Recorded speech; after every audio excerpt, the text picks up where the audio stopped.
Many people have said that even minimum wage earners will pay tax under the new reforms. They came up with wrong calculations. They say Nigerians abroad would also pay. All lies. So what did we do? We developed a tax calculator. You see the QR code you see on the screen has a tax calculator where you can put your income numbers, how much do you earn, just put your details in less than 1 minute. It will tell you the taxes you pay currently under the current law and what you pay under the new law. And it will tell you how much you are paying less. If you're a high net worth individual, how much you are paying more. The sample calculation you see on the screen, look at someone that even earns 18 million naira a year, that's 1.5 million a month, sees a reduction in their pay, in their PAYE. They take home more.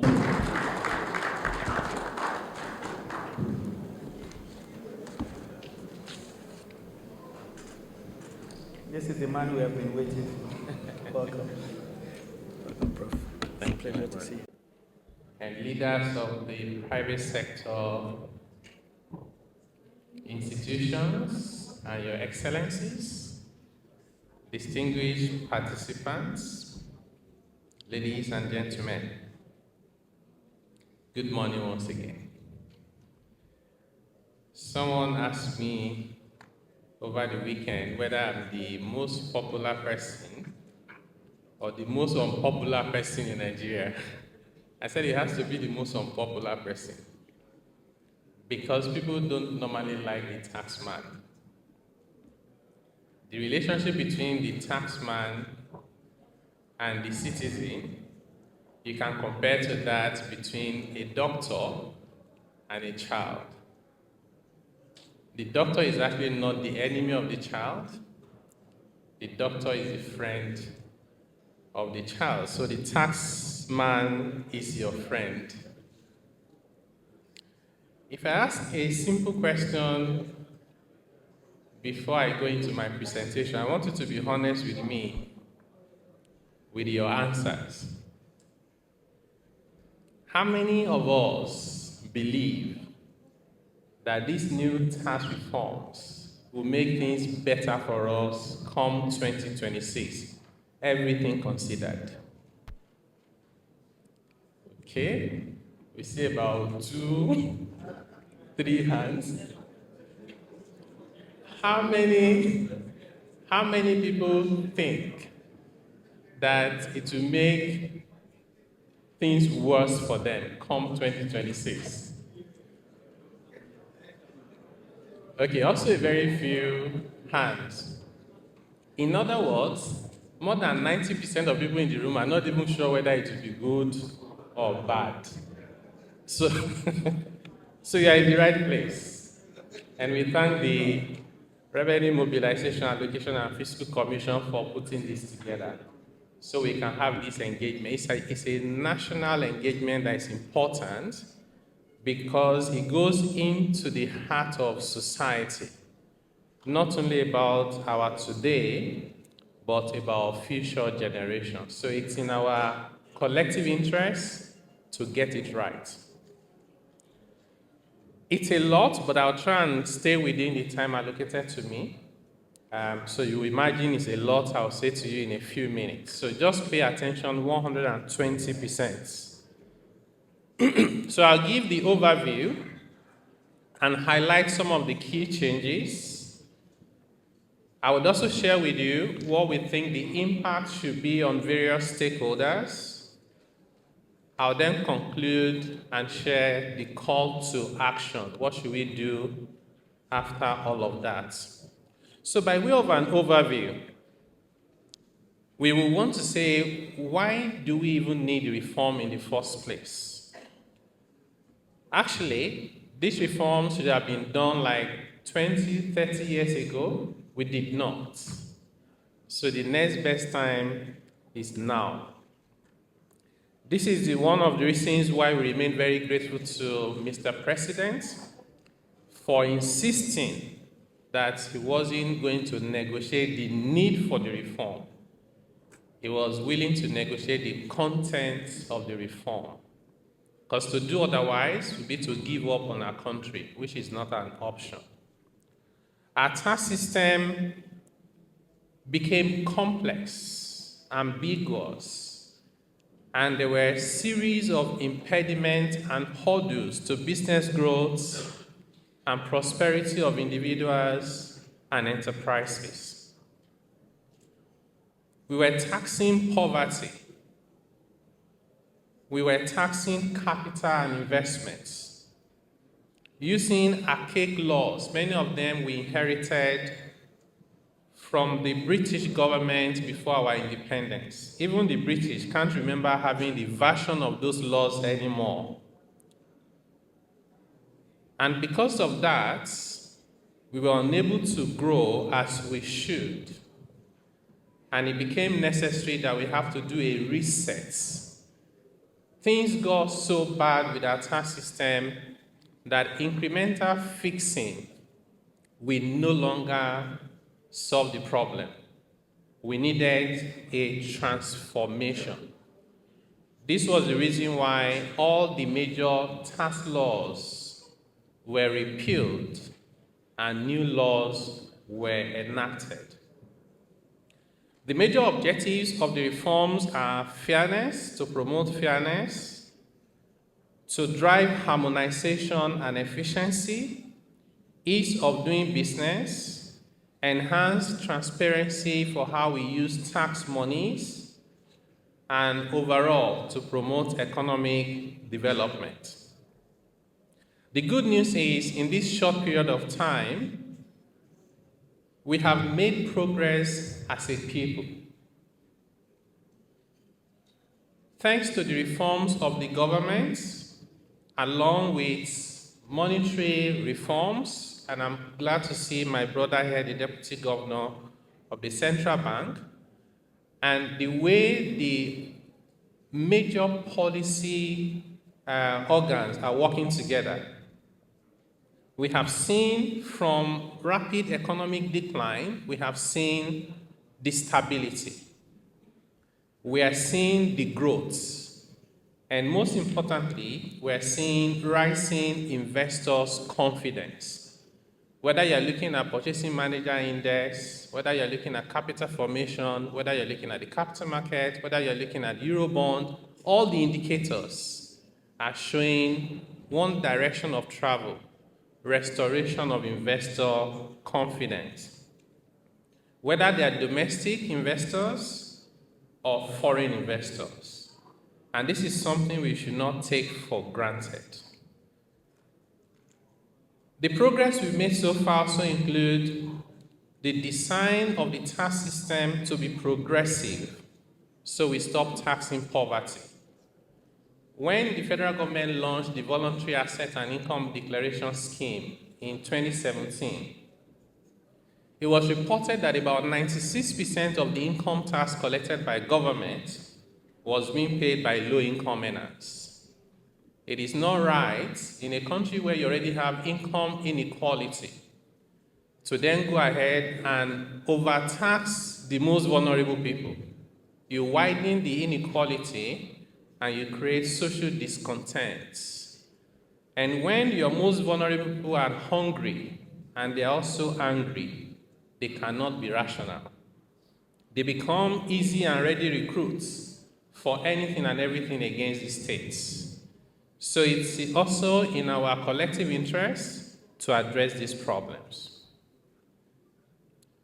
We are not there yet, so which means it's work in progress. And it's important that we sustain the reforms while considering the political economy dynamics, accelerating the transformation of macroeconomic outcomes that are now positive into micro outcomes for households and individuals. So when we say we have foreign exchange reserve that is very solid, when we say inflation is moderating, when we say government revenue has increased, it actually means nothing to the ordinary man and woman who cannot afford a loaf of bread, who cannot pay the school fees of their kids and buy pencil and eraser for them.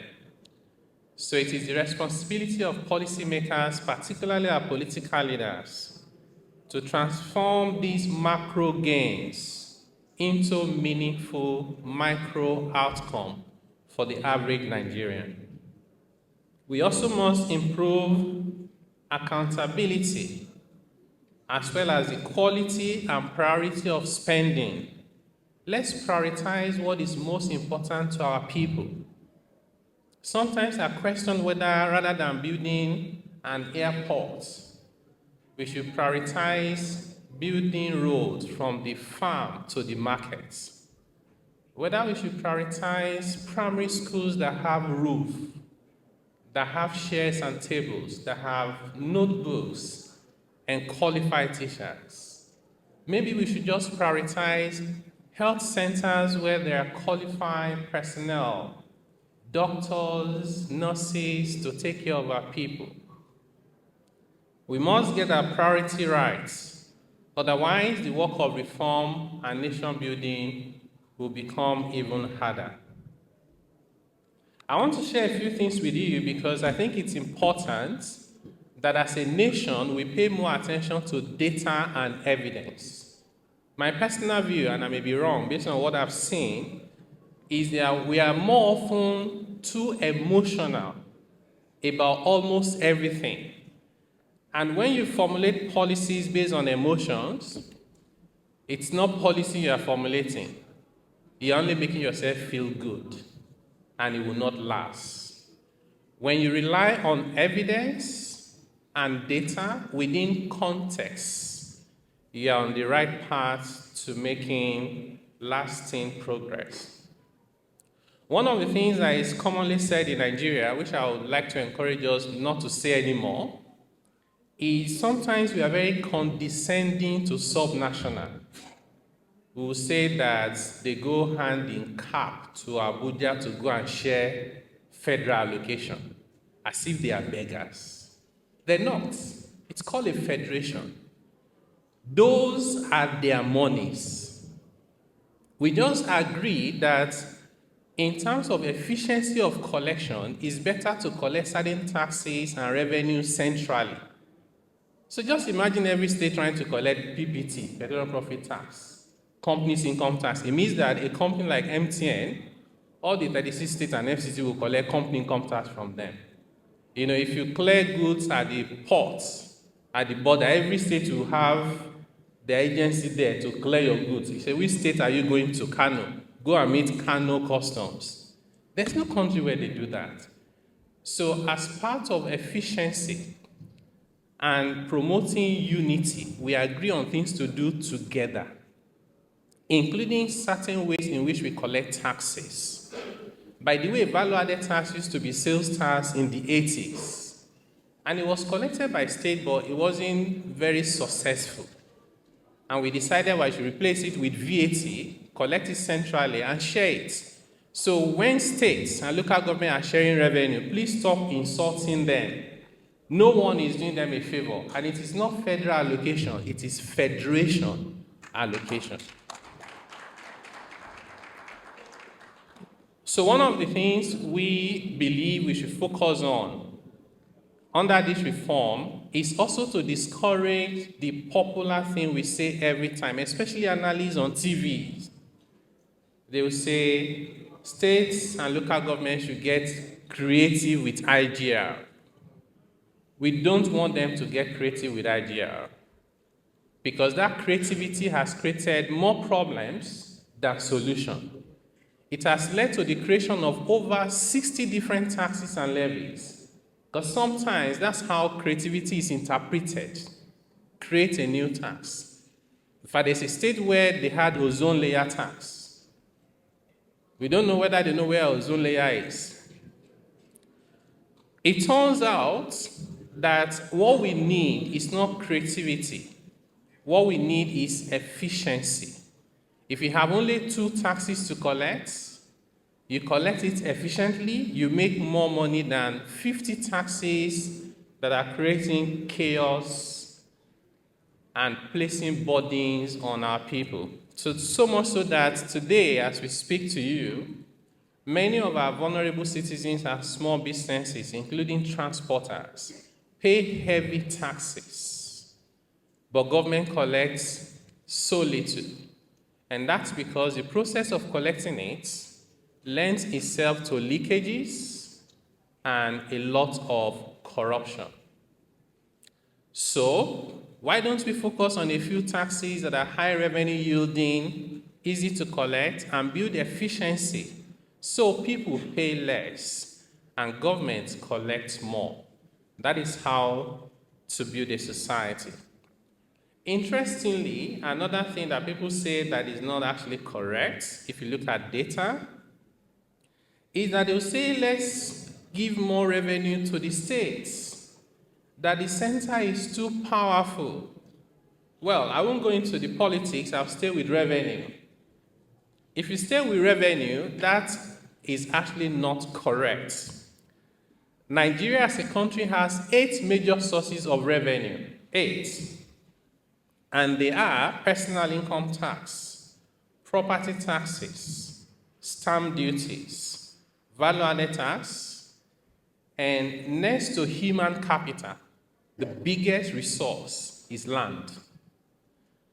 All these 5 that I just mentioned to you today in Nigeria belong to the subnational. They belong to national. Somebody will wonder, there's VAT there, and I say it belongs to the subnational. The amount that the federal government shares out of VAT is less than what the federal government contributes to VAT, even just FCT alone. So it would be right to say even 100% of VAT belongs to subnational. Now, the remaining 3 are corporate income tax, custom duties, petroleum revenue, and solid minerals. These 3 are shared among the federal, state, and local governments. When you take the share of the states and local governments and add it to the 5 that they have, almost 100% exclusively, it translates to about 85% of Nigeria's revenue and resources today are assigned to the subnational, with 15% left for the federal government. So, which is why we think our focus should not be on reassigning anything. It should be on how do we become more efficient in maximizing value from these resources. You will see from this next slide, which you may not be able to read the content because I prepared it like this intentionally. Because I insisted to myself that I must fit all the approved taxes and levies on one slide. It was hard. When I finished fitting them into one slide, even me, I couldn't see the content. I said maybe that would be the message, so that when we speak to ourselves as a family conversation, we will say these are the taxes we officially approved. The first column is the one we said federal government should collect. The one in the middle, we said states should collect. The one to the right, we asked local government to collect. Altogether, over 60 different taxes and levies. This cannot be the best way to manage ourselves. There are countries, some smaller than us, that make from just one tax more than we make from these over 60 taxes. So the solution to the problem is not creating more taxes, it's actually getting rid of many of them and collecting the few efficiently. People argue about the exclusive legislative lists. People also discuss the concurrent lists. I also try to summarize the content of those lists so that we stop dissipating energy and say, how can we make the best of what we have?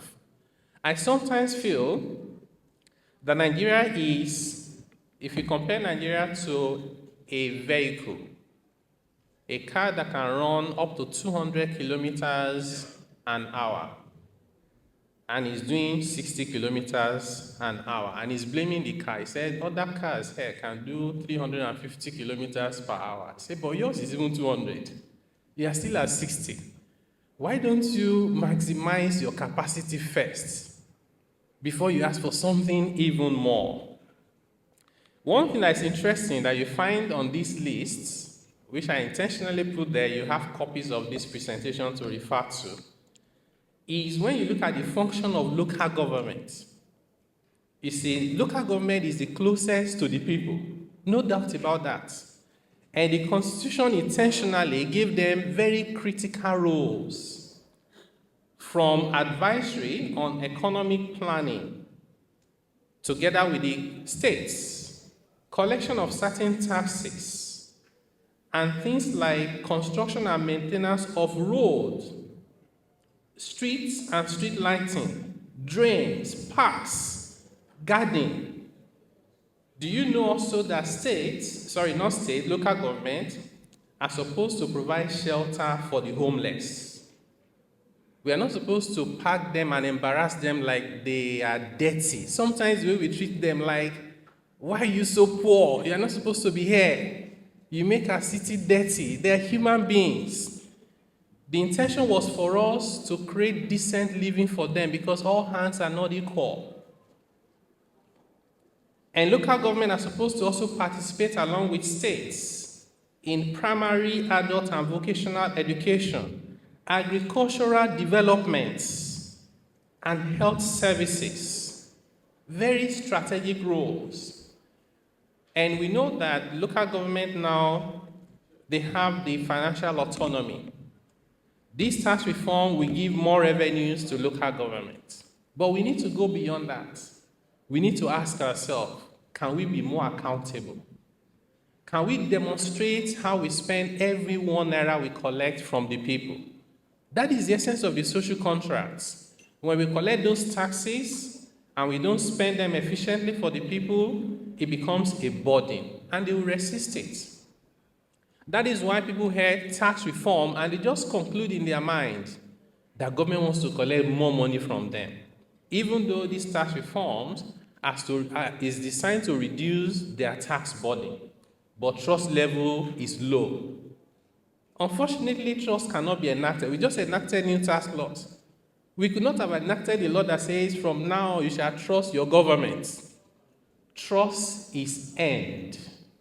And it can only be earned not just by what we say, but what we do and how consistent our actions align with our words. So I'll highlight for you some of the key changes in these new tax laws.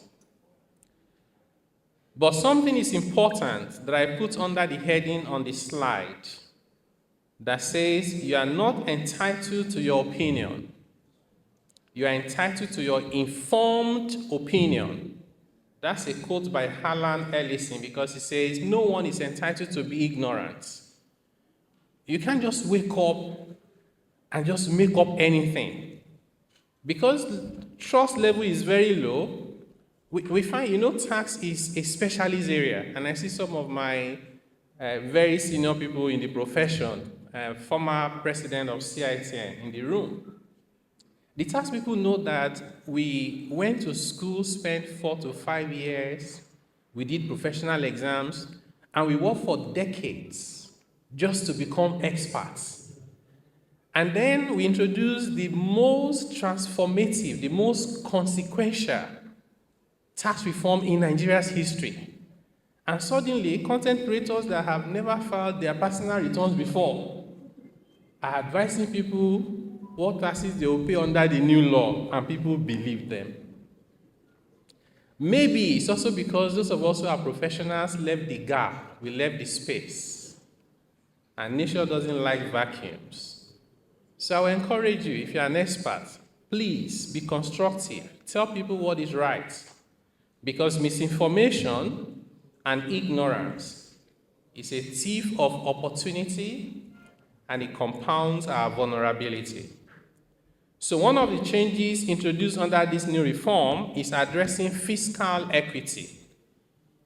We observed that even within governments, level of trust was low because some of the actions of the federal government were against the revenue that the states were supposed to earn. For example, we have electronic money transfer levy, which is a stamp duty. Section 163 of the Constitution says stamp duty is the exclusive revenue of the states. In one of the previous finance acts, led by the federal government, they amended the Stamp Duty Act and started sharing electronic money transfer between federal, state, and local government. And then the subnational went to court. I said, why are we fighting ourselves? And that's why I made the point about the problem is not reallocating revenue. It's been allocated very well. Let's just collect it efficiently and don't create new ones. Don't create new taxes. So under this new tax law, that problem has been fixed. Another example is federal government bond was always tax exempt, but state bonds were not tax exempt. Under this new law, state government bonds are equally tax exempt. Fiscal equity. Let's treat people with fairness, including within government. But on the other hand, there's a big level of inequity between how government treats taxpayers. And I just told you about our most vulnerable citizens being overburdened with taxes, contrary to what you find in most countries around the world. So that as well, the new tax laws are fixing them. There's economic growth. The most sustainable way to earn revenue is to allow the economy to grow. When businesses prosper, when individuals can find decent jobs, when those who want to create employment can be successful entrepreneurs, nation will thrive, revenue would come, and development will be sustained. If we don't fix how we collect revenue by managing ourselves well, nothing would work, even though we're a very hard-praying nation. It is because God has empowered us to do so many things for ourselves. God will not come and do it for us. So prayers will not fix many of those problems. Our actions will do. So under this new tax law, we saw with hard data that Nigerian businesses were some of the highest tax in the world. The burden of tax on businesses, especially companies, is over 40% of their profit that we ask them to pay in Nigeria. We ask them to pay companies income tax, 30%, as if that's not enough. We say pay tertiary education tax, we say pay NASENI, we say pay NIDA, pay police. Every country in the world, the reason why people pay income tax, VAT, is so that government can collect the money and do whatever they want to do with it, including education, including science and technology. You can't collect all those taxes, and then for every need, you introduce a new tax. By the time you sum it all up, we're not competitive. And we needed to address that. That's why under these new tax laws, there's a provision to reduce companies' income tax rate from 30% to 25%, and to harmonize all the, we call them earmarked taxes. When you set a new tax for a particular activity, it's earmarked. We've harmonized all of them into a single tax so that at least the businesses can plan. Not that you start your business before you complete the factory. They've introduced 3 new taxes that were not there when you were taking your investment decision. It creates too much uncertainty for our country. We were also very particular under economic growth to complement the work of the monetary authorities by ensuring that the growth that we envisage from 2026 is what we call disinflationary growth. How can you grow without creating inflation? That's the strategy. How can you raise more revenue for government without introducing new taxes? How can you raise more revenue for government while you promise to lower the burden of tax on the people? You would agree with me, these are not easy questions to answer. But Nigerians are smart people. At a point, the committee I had the opportunity to lead had over 100 members from all walks of life: government institutions, private sector, civil society, professional bodies, and they managed to crack these questions in a way that places Nigeria in a very unique position. And I don't know of any other country in the world where you can increase government revenue. Why not introducing new taxes and reducing the burden on the people and businesses? So what was meant to be a disadvantage for us, we've turned it to an opportunity. And you know what the secret is, if I may just share with you. It turns out that in Nigeria, we have this wide tax gap. We call it tax gap, which is that many of our citizens and businesses were not paying the right amount of tax based on the law. Some were evading them. Some are paying their taxes correctly. Some are not. If you don't fix that problem, what will happen is you make the person who is paying their taxes correctly to be disadvantaged because they can no longer compete with the other person. That's one. The other thing is we found a lot of wasteful incentives. So it's a country that needed a lot of money. It's also the company that gives away incentives without even thinking twice. Those incentives, many of them were not only wasteful, they were distortionary. So which means when you fix that problem, you not only make money, you make the economy work better, right? So that was another opportunity for us.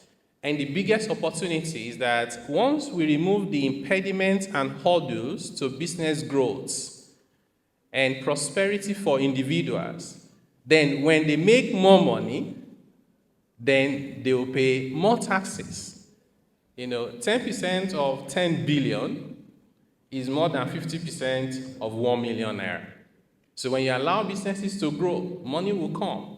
Our aspiration is that we should get to a point in the next few years where we'll have many Nigerian companies becoming multinationals, earning billions of dollars from the rest of the world, so that even if the price of crude oil drops, we'll stop panicking because dollar will come from our investments globally.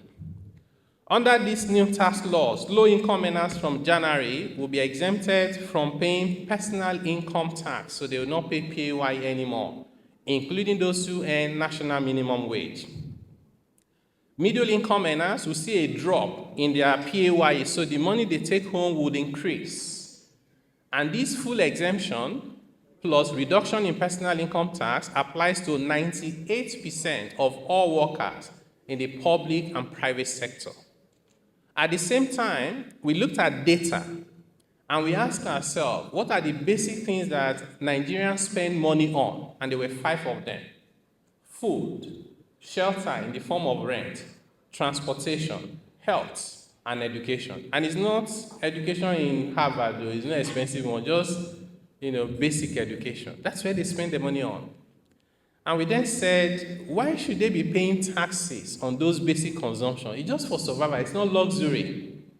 So for the first time, the new tax laws have been designed to bring down the cost of those 5 basic consumption in a very practical way. Let me use one example for you, and I'll use bread. Bread is a basic consumption. Bread today is VAT exempt. What it means is when the baker is selling bread, the baker should not charge VAT. But if the baker had spent VAT in producing the bread, maybe on the sugar, on the butter, on the bakery equipment, on the vehicle to deliver the bread, on the phone and the airtime to call the customers, all those VAT, the baker will bear it. What do you think the rational baker will do? You sit down and calculate the cost of producing a loaf of bread. Won't you add the VAT to it? You add your VAT cost to it. You then add your profit margin to determine your selling price. The buyer of the bread does not see VAT, but there's a hidden VAT in the price of bread. Do you agree with me? From January next year, under the new tax reform law, bread, along with the other basic consumption, will become 0 rated for VAT. What does that mean? It means from January, when the baker is selling the bread, the baker should charge VAT at 0%. Of course, it means no VAT. But any VAT that the baker had incurred in producing the bread is refunded by government 100%. And there's a provision in this new tax law to make sure this is not just a good policy on paper. There's a requirement from January for the Accountant General of the Federation and at every state level to set aside the money for those refunds before revenue is shared. And there's a requirement that that refund must be made within 30 days, no questions asked. Of course, there's a responsibility on the part of the business people not to make false claims. When you make false claims, the penalty under the new law is 200%. There's an unwritten philosophy that we had in Nigeria before. And that philosophy is that we don't trust all of them. Some of them are not very honest. So we designed the system to treat everybody as dishonest. This new tax law changes that philosophy. It says many people are very honest, although there may be some who are not. Let's give them the benefit of the doubt and then design the system to fish out those who are dishonest and let there be consequences for that dishonesty. So which means going forward, being honest, being patriotic, and doing the right thing would attract rewards. Doing otherwise will become very expensive. We want our country to be competitive within the African region. We now know that we have the African Continental Free Trade Area. We've always had ECOWAS. We can't even compete internally, let alone regionally. We also want to be able to compete globally. Some of the provisions in the new tax laws to improve competitiveness includes what we call unilateral tax credits. If you do business out of Nigeria to the rest of the world, you will not suffer double taxation because Nigeria has introduced a unilateral tax relief for you for any tax you pay abroad to get the credit back in Nigeria. We want to attract headquarter locations. We want to attract head offices. We want to attract shared services center. Let Nigeria host headquarters of large businesses. So they begin to send our citizens abroad as CEO, executive director, right? There's no reason why we shouldn't be doing that. And those opportunities are opening up under the new reforms. There's tax harmonization, where we need to reduce the number of taxes and the number of agencies trying to collect taxes so that we can have harmony.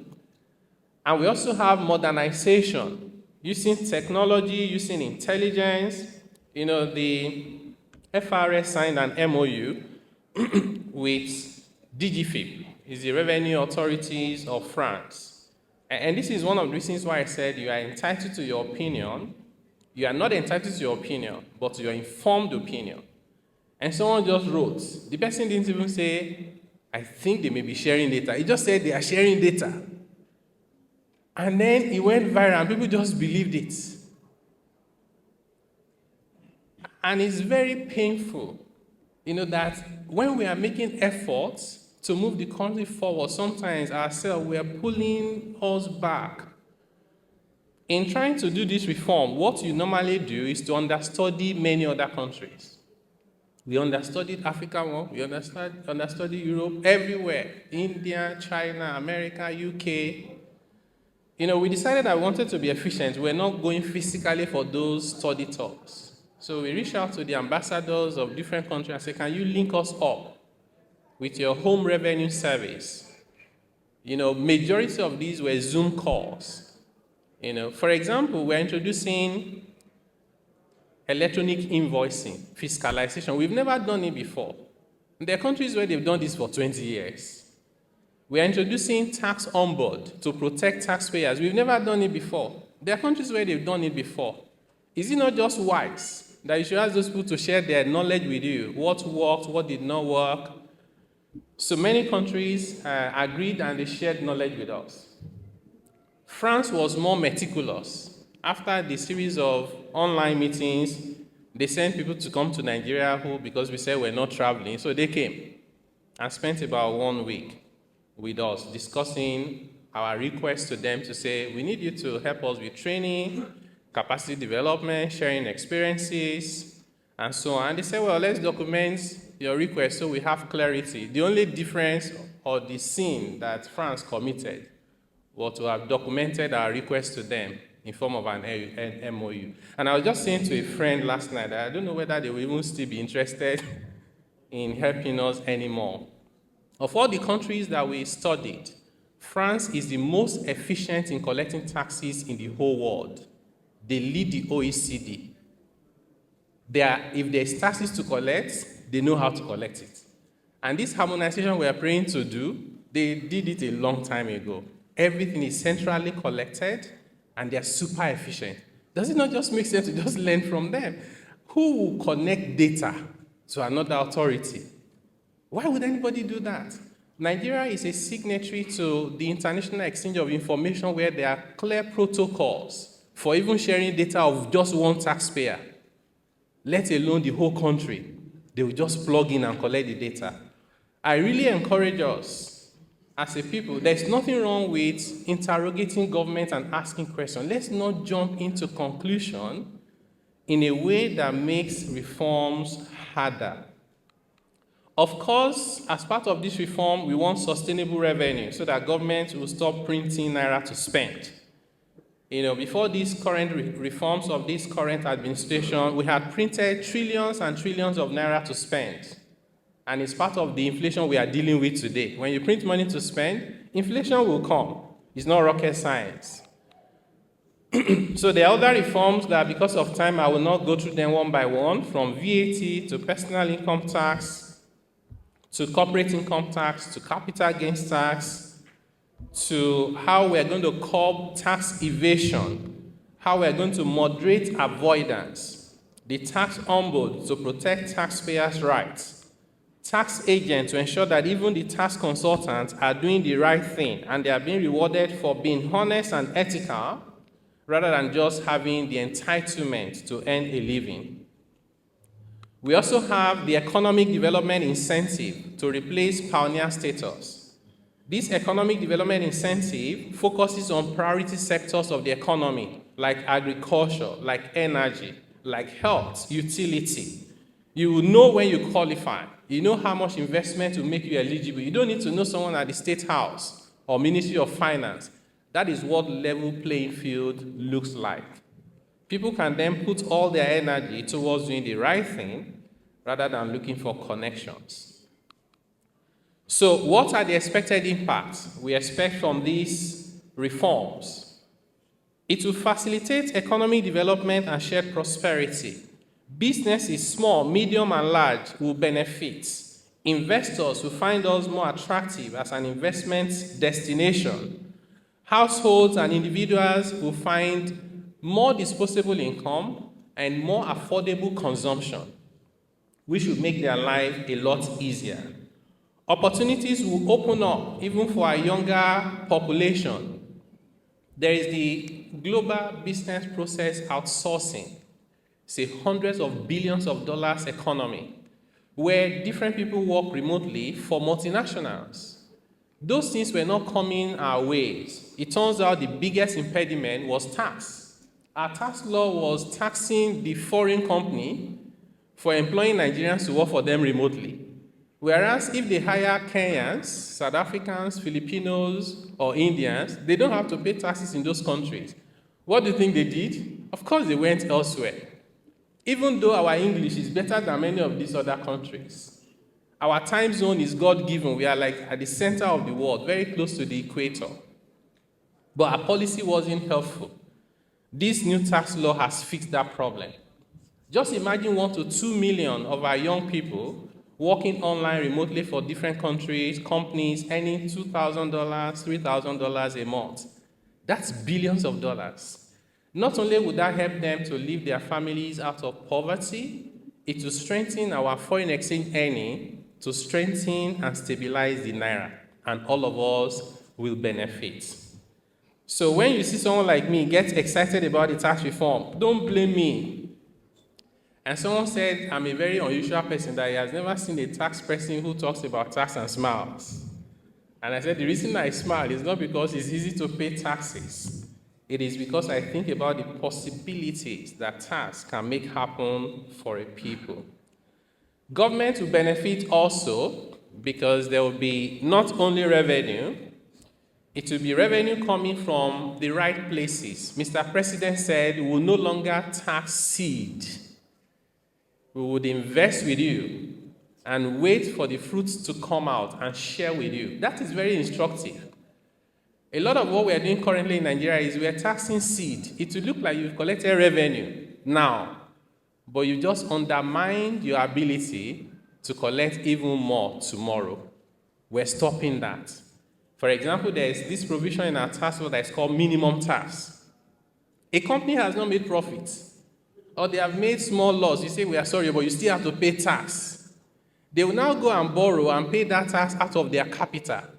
It's like someone who is bleeding, and you say, but I just need a little bit more blood. That's the fastest way to kill the person. That has been removed now from our law. We will not tax seed because we want you to plant, we want you to grow, we want you to succeed. But this is not all very easy. Like many of us in the room know already, it is tough to do reforms anywhere in the world. When it comes to tax reforms, it is tougher because it affects people directly.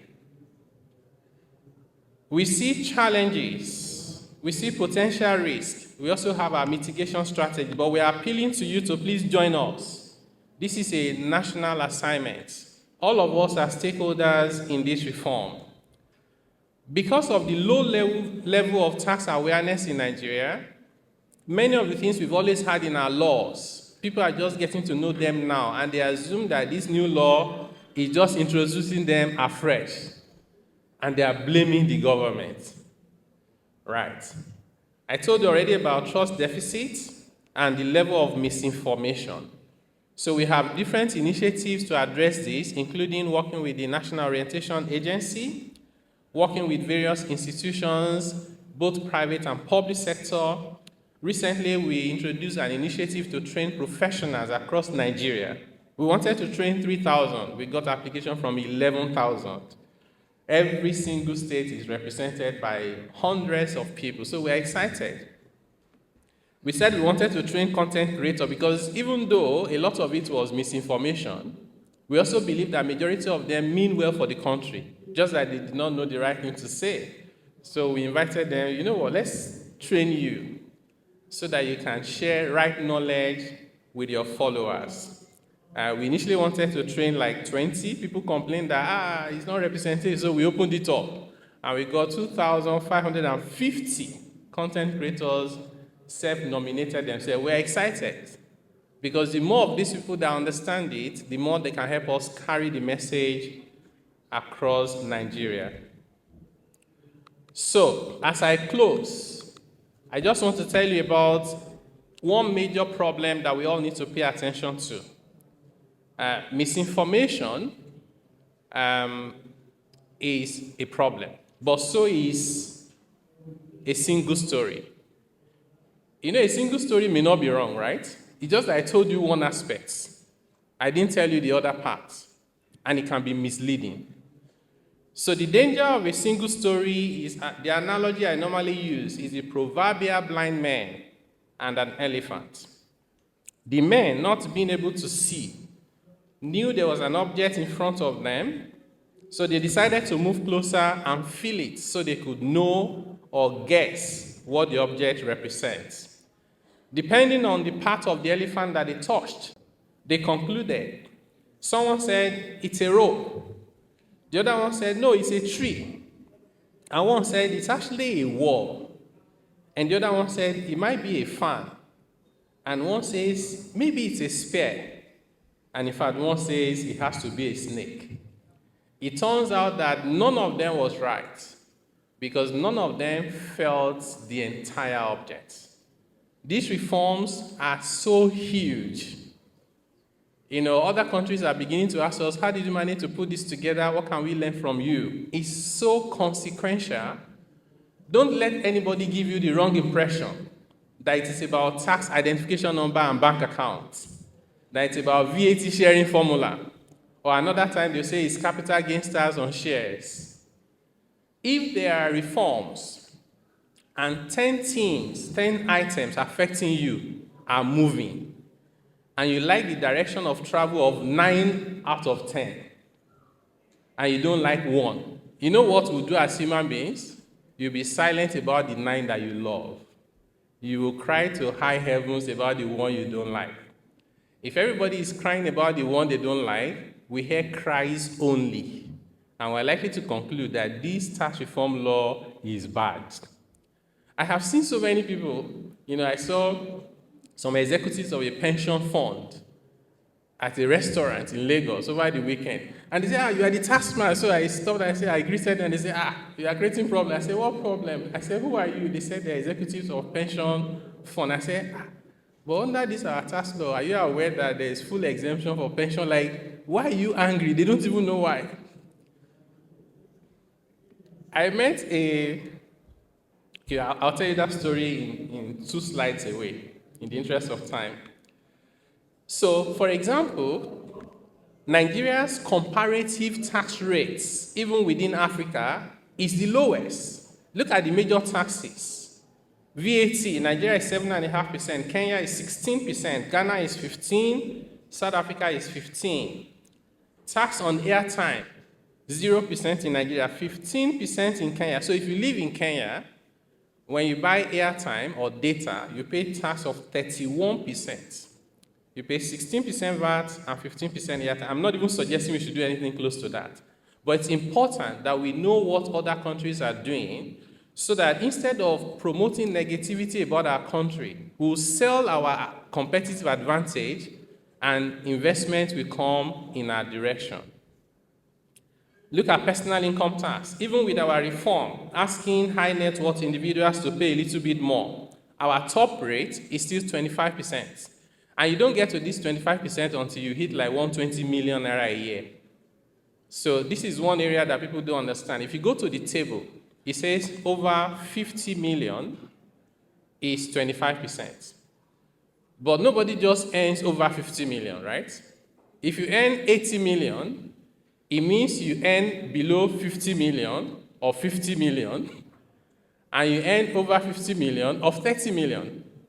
So it doesn't mean your entire 80 million is at 25%. It means that the 30 million on top is at 25%. The 50 million is at lower rate, including 0%. So in accounting and tax, we talk about effective tax rates. Before anybody gets to effective tax rate of 25% in Nigeria, they will be earning far more than 120 million naira a year. That's not a poor person. It's not easy to pay tax anywhere in the world. We get that. If they were in Kenya, they'll be paying 35% marginal rate. In South Africa, they'll be paying 45%. In Ghana, they'll pay 35%, and so on and so forth. Let me quickly talk about the capital markets. Someone in the audience, a prof, said I should please talk about capital gains tax. I have it already. The capital market in Nigeria is about $60 billion market capitalization. Compared to South Africa, over $1 trillion. If you want to build $1 trillion economy like we want to, when your interest rate from borrowing from bank is 20s, 30s, you need a capital market that is viable to finance your growth. Without investment, there can be no development. So we were very intentional under this tax reform to make sure that we support the capital market to grow. And what did we do? All investors, and I'll repeat that, all investors in the Nigerian capital market are exempted from capital gains tax. More than 99% of them without conditions. So if you sell up to 150 million naira in a year with gains not more than 10 million, you are totally exempted, no conditions. You can come to the market today and leave tomorrow. If you are a pension fund, you are exempted, no questions asked, no conditions attached. Mutual funds, real estate investment trust. This is out of the 1%, so we're still reducing the 1%. The remaining less than 1%, we now say to them, you will be exempted if you reinvest. So as you are selling, also keep reinvesting in our capital market. You don't even have to reinvest immediately. If you exit, try and reinvest before the end of the year, and you'll be totally exempted. Why did we do that? We looked at many countries around the world, more than 100 countries, and they have different strategy for their capital markets. Some will tax you and give you exemption, whether you are resident or non-resident. We say we don't like that. We don't want to discriminate against investors. Some other countries will give you exemption based on whether you are holding the stock for a short term or for long term. When you hold it for long term, they say don't pay tax because they're encouraging long-term investment. But you know the problem we found with that? In countries where they say hold your investment for long term not to pay tax, people bought and held on to it, and it affected activities and liquidity in the markets. So we came up with the idea that we thought would work best for us. Your exemption, when you are in that less than 1%, is based on reinvestment. So anytime you think about the tax, you reinvest. As you are reinvesting, you are getting tax exemption, and you are creating activities in the market, which is not even difficult to reinvest. But then, what did we see?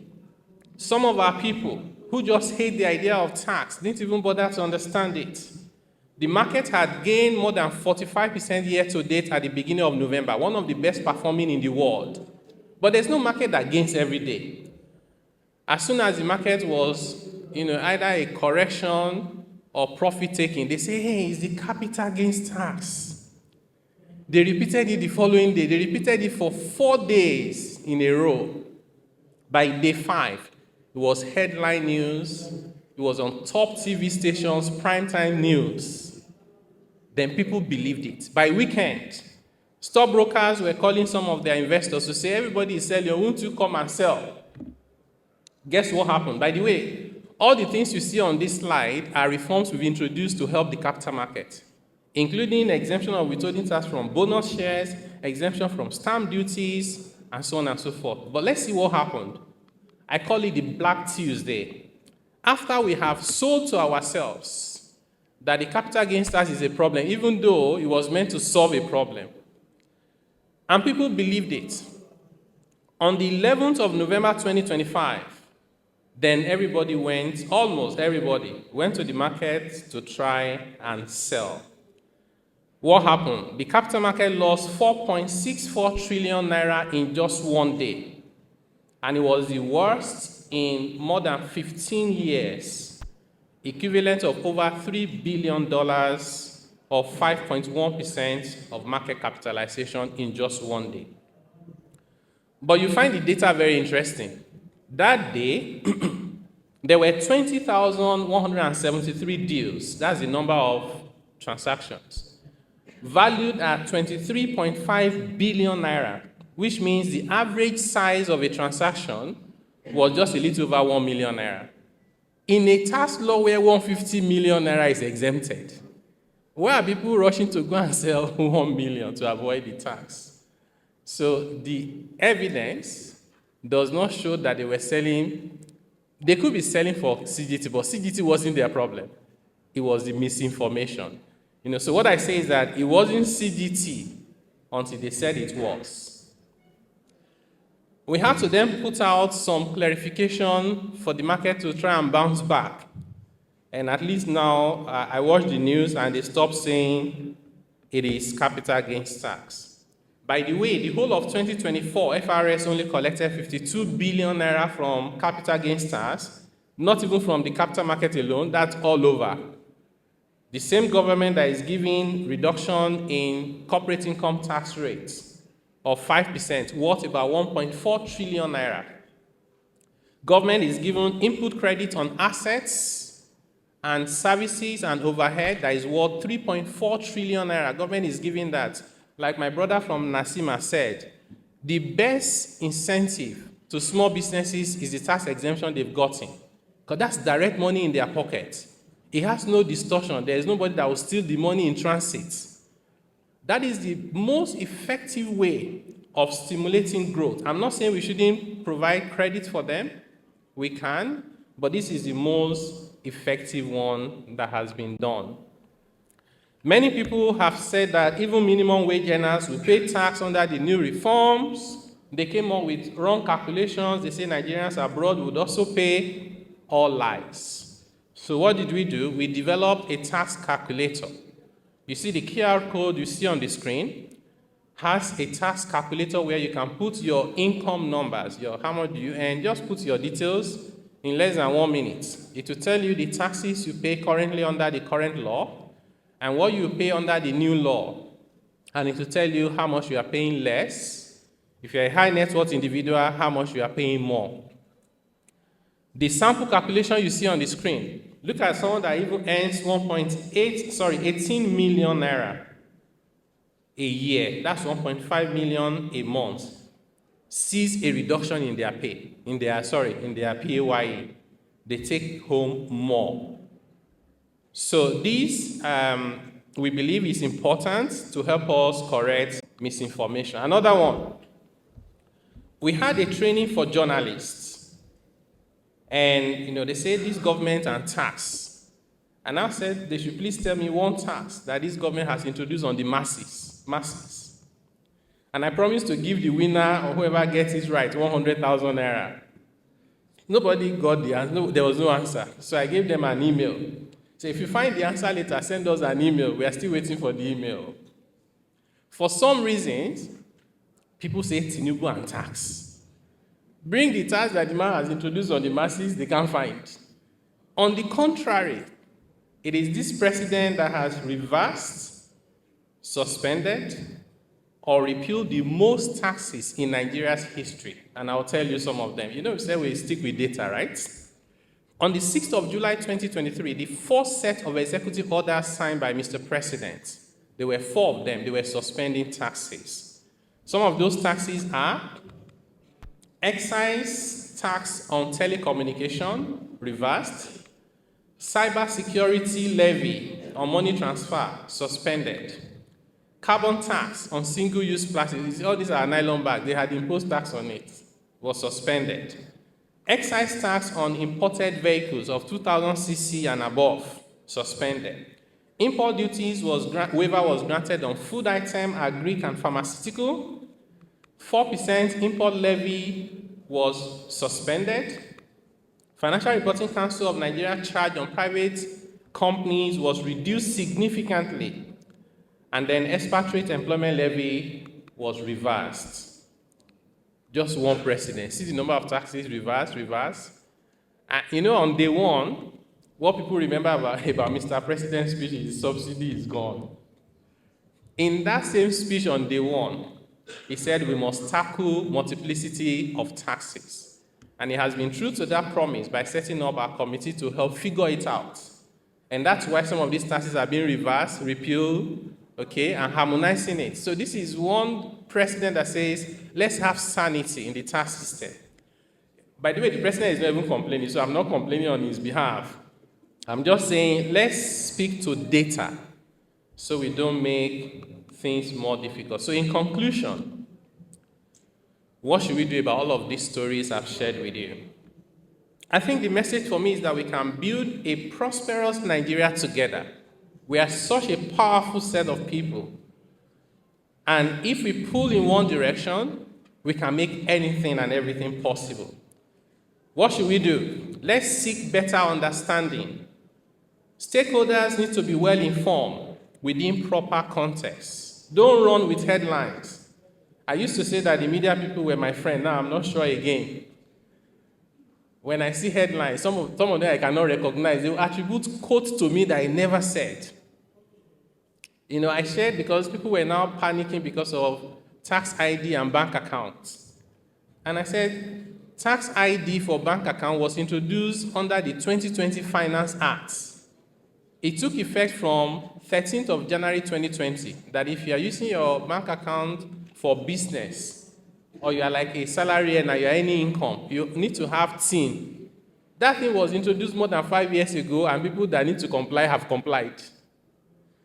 We're repealing all the old laws. It doesn't mean everything in the old law was bad. The things that are good, we moved them to the new law. This is one of the things we moved. It's not even new.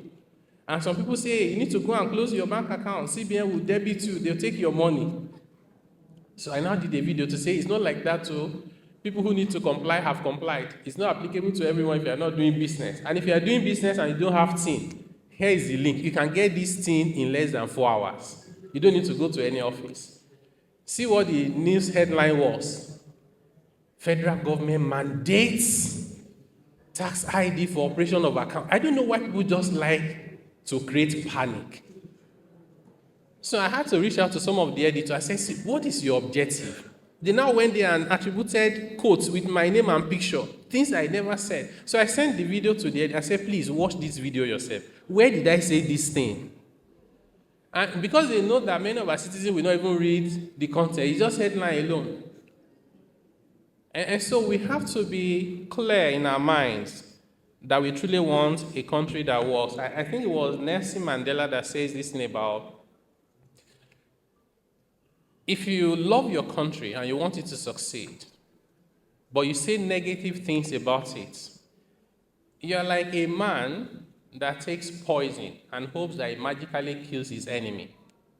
You cannot love your country and work against it. You don't have to like the people in government, but you must never hate your country. And so we also need to have constructive engagement. Nobody says the laws are perfect. No.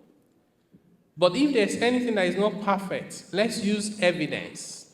Let's think about superior solutions and alternatives so we can move forward. It's not enough to just say you don't like it. So what should we do? Then we need to stay the course. We need to stay the course. There are already people calling for suspend it, defy it. I said, if you defy this one, I don't think it will happen again, because when you defy it, such a fantastic reform, you acknowledge and agree that it's negative. It's the only thing that is negative that you want to delay. If something is positive, we say, why didn't you introduce it before?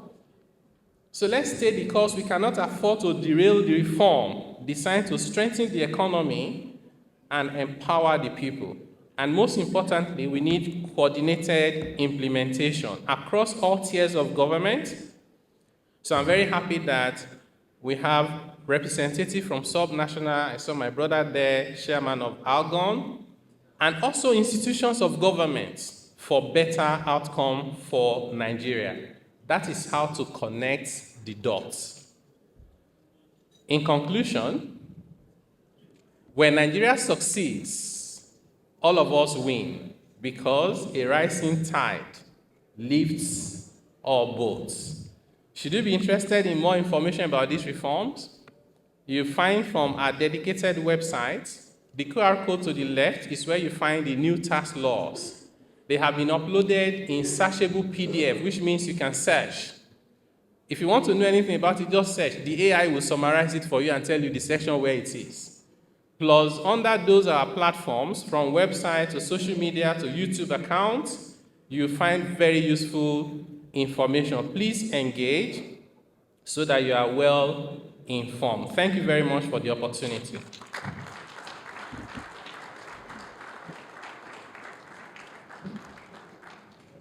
Yes. And we brought some copies of the new task laws. Nicely printed. We don't have enough for all the participants. I'll present one of these symbolically to the chairman of the RMAFC. Please, sir, if you can come forward. But like I said, you can get the soft copy online.